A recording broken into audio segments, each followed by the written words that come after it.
નવસારી વીરાવળ ગામમાં મુક્તિનાથ મહાદેવ મંદિર પ્રાણ પ્રતિષ્ઠા મહોત્સવની ઉજવણી બેન્ડ વાજા સાથે શોભાયાત્રા શેરીઓમાં કાઢવામાં આવી। નવસારી વીરાવળ ગામ પાસે આવેલ રામજી મંદિરથી મહાનુભાવો દ્વારા શોભાયાત્રા કાઢવામાં આવી હતી। સાથે વીરાવળ ગામમાં રહેતા પરિવાર પણ બધા નાચતે ગાજતે સાથે જોડાયા હતા। વીરાવળ ગામના ફળિયામાં ભક્તિમય વાતાવરણ થઈ ગયું હતું। શ્રી નવસારી સ્મશાન ભૂમિ ટ્રસ્ટ અને શ્રી નવસારી સ્મશાન ભૂમિ અગ્નિ સંસ્કાર સહાયક ટ્રસ્ટ દ્વારા મુક્તિનાથ મહાદેવ મંદિરમાં પ્રાણ પ્રતિષ્ઠા મહોત્સવનો શુભારંભ કરવામાં આવ્યો। તારીખ 2 જૂનથી 5 જૂન સુધીમાં વિવિધ કાર્યક્રમ રાખવામાં આવ્યા છે, જેમાં 108 કળશ સ્થાપના, ભવ્ય લોક ડાયરો, શિવ પરિવાર પ્રતિષ્ઠા, કર્મ ધજાનું શિખર પર આરોહણ, દાતાભિવાદન સાથે ભક્તો માટે મહાપ્રસાદનું સુંદર આયોજન પણ કરવામાં આવ્યું છે। મુખ્ય દાનદાતા શ્રી જયંતિભાઈ ગાંધી એવા અનેક દાતાઓના સહયોગથી મુક્તિનાથ મહાદેવ મંદિરનું બાંધકામ 3 વર્ષે સફળ થયું હતું। ભવ્ય મંદિર આશરે 3 કરોડથી વધુ રકમના ખર્ચે બન્યું હતું। પૂર્ણા નદીના કિનારે મંદિરની સ્થાપના કરવાની હોવાથી અનુભવી એવા આર્કિટેક્ટ ડિઝાઇનર તરીકે ચિરાગભાઈ મોદી, વિદ્યુતભાઈ શાહ અને જગદીશભાઈ શાહે પોતાનો સમય ફાળવીને મંદિર ભવ્ય અને સુંદર સાથે મજબૂત બને તેનું ખાસ ધ્યાન રાખી ડિઝાઇન બનાવવામાં આવી હતી।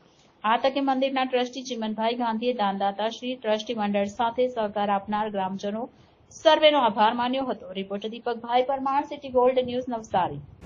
માતૃ સ્વરૂપા પૂર્ણા નદીના રમણીય તટે એક સુંદર મજાનું શિવ મંદિરનો એક આકાર સાકાર થયો છે અમારો।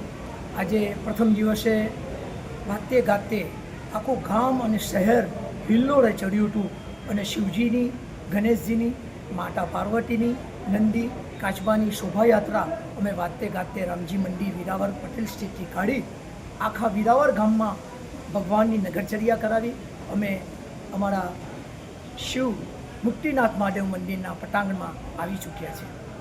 આવતીકાલે અમારા બીજા દિવસે કર્મનો પ્રારંભ, સનાતન ધર્મના વિધિ વિધાનથી કાર્યનો પ્રારંભ 21 બ્રાહ્મણોથી શરૂઆત થશે અને રાત્રે 9-8 વાગે આર્ટ ઓફ લિવિંગના ટીચર, સિનિયર ટીચર અમારા મનીષજીનું એક ભજન સત્સંગનો કાર્યક્રમ રાખવામાં આવ્યો છે।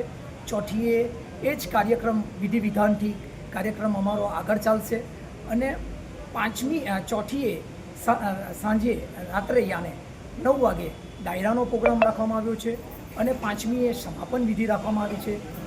ભગવાન શિવજીની, માતા પાર્વતીની, ગણેશજીની, હનુમાનજીની, નંદી કાચબાની પ્રાણ પ્રતિષ્ઠા મહોત્સવ 11:45ના શુભ મુહૂર્તે અમે પ્રાણ પ્રતિષ્ઠાની સ્થાપના કરીશું અને પછી પૂર્ણાહુતિ 4:30 કરીશું અને 5 વાગે અમારા દાતાઓનો અભિવાદન કાર્યક્રમ અને અમારા કર્મચારીઓ જેને રાત દિવસની પરવા કર્યા વિના આ સંસ્થાને આગળ વધારવામાં એક મહત્ત્વનો ભાગ ભજવ્યો છે, તો અમારા કર્મચારીઓનો અભિવાદન કાર્યક્રમ અને આ પૂર્ણાના રમણીય તટે જ્યારે આપણા કોઈ પણ સ્વજનનું મૃત્યુ થાય છે ત્યારે એનું તર્પણ વિધિનો કાર્યક્રમ કરવામાં આવે છે, શ્રાદ્ધ તર્પણ કરવામાં આવે છે। એ શ્રાદ્ધ તર્પણ કરવા માટે પણ એક સુંદર મજાનો પૂર્ણાંજલિ તર્પણ હોલ પણ અમે નિર્માણ કર્યું છે અને એનું લોકાર્પણ પણ અમે 5 તારીખે શહેરને અમે ભેટ આપીશું અને આ શહેરમાં આ સંસ્થા વર્ષોથી વિના મૂલ્યે આ અગ્નિ સંસ્કારની પ્રક્રિયા એક કરતી આવી છે।